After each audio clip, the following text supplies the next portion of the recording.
Hey everyone, welcome back to my journey. Happy Monday. Hope you guys had a good weekend.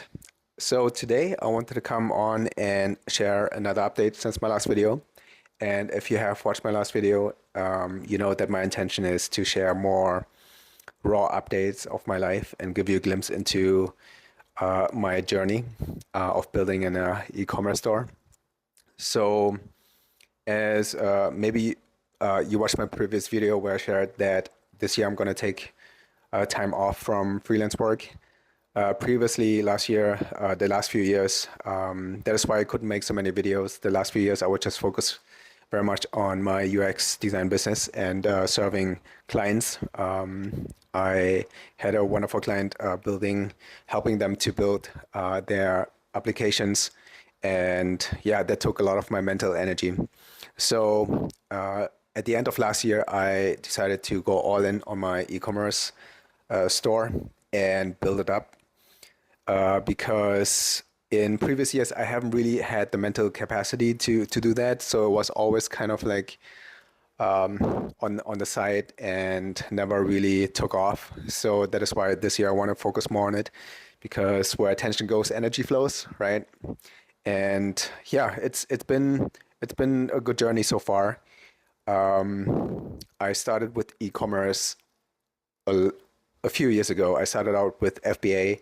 Now my main business model is print on demand because I'm a designer and artist. So it's easier for me to create designs for that and not worrying about that. That was the biggest learning from my previous FBA business, not worrying about the logistics and upfront investment that is required for an FBA business. I thought print on demand is quite perfect for me. So I've been doing this for a few years now, trying out different niches, different products. And for the last 2 years, I've been sticking to one category of products, which is wall art. And I create all my own wall art. I can show it to you here. So mainly canvases. It takes a lot of time though to create the art. So that is one of the things why it hasn't been really growing too much because I haven't spending my creativity on designing other people's products took so much of my mental energy, which is why I really, I couldn't put too much creativity into my own business. And building your own business is fun too, right? Because in the end, it's your own baby, so you can be very creative with it. And also, you don't have to ask anyone for permission if you can do certain things or not. And if you work with clients, there's always this part where you have to do what the client imagines because it's his brand, right? And sometimes you just don't agree with it or don't feel it's the right thing to do, but then you still have to do it. And with your own brand, you just trust your gut feeling and do what you feel is right. And I think that gives a lot of fulfillment. And but on the other hand, it's a lot of work too because there are so many moving parts in the business that you only learn when you actually do it. So working as a designer for someone or in a company working as an employee, you are basically employed to do a certain task. You're hired as a specialist, right? You don't worry about the other moving parts.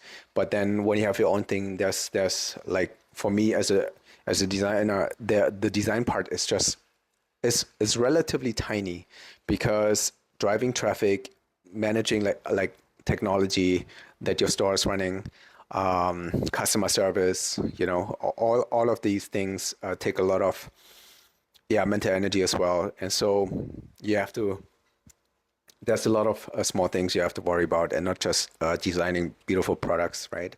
Yeah, today, just giving you a quick update. What is my intention for this week and for the next few months and what I've been up to in the last 6 months since I stopped working with my client. So for the last 6 months, I've been mainly focusing on reworking the foundation, building a stronger foundation. The foundation kind of has always been there, but because everything was moving fairly fast in the past and I didn't put too much mental effort into it, it was a bit messy.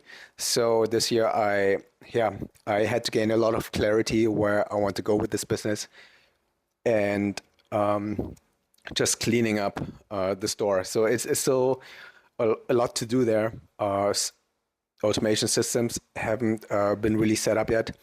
But in the last few months, I spent a lot of time consolidating products because before I was just publishing products, but I never really had a system that kept them kind of organized.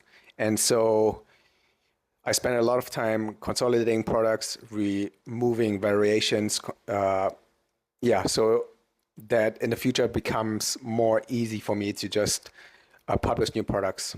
That was my main focus in the last few months. Also trying out new art styles, testing them. So my main channels is WooCommerce and Etsy. Etsy is great because there's already traffic, so I can test a lot. And my own shop is more focused on hyper focus on the brand, on one certain product brand. So this week I still have a few products in the backlog that I want to finish, a few artworks. I have a list of all the upcoming artworks that I want to create, also because of customers asking for it. So in the next few weeks, I think mainly June, I will create more art, and then I will shift my focus to preparing for Q4. So far, the challenges with my e-com brand is that because I'm selling wall art, and wall art is not really a category, a product that people buy every month. So the challenge here is that reoccurring customers, right? Like returning customers, extending like LTV and the AOV, like average order values, increasing these. It's a bit of a challenge, which is why in my head right now, I'm like, I want to expand it to more products in the same niche, and which hopefully makes people return if they like the first art that they bought from me. Then hopefully they will come back to purchase a product in a different category. So that's going to be my focus for the next few weeks. This week mainly, getting the target is to get 3 more products artworks done. Publishing them, and then continuing, working on the backlog.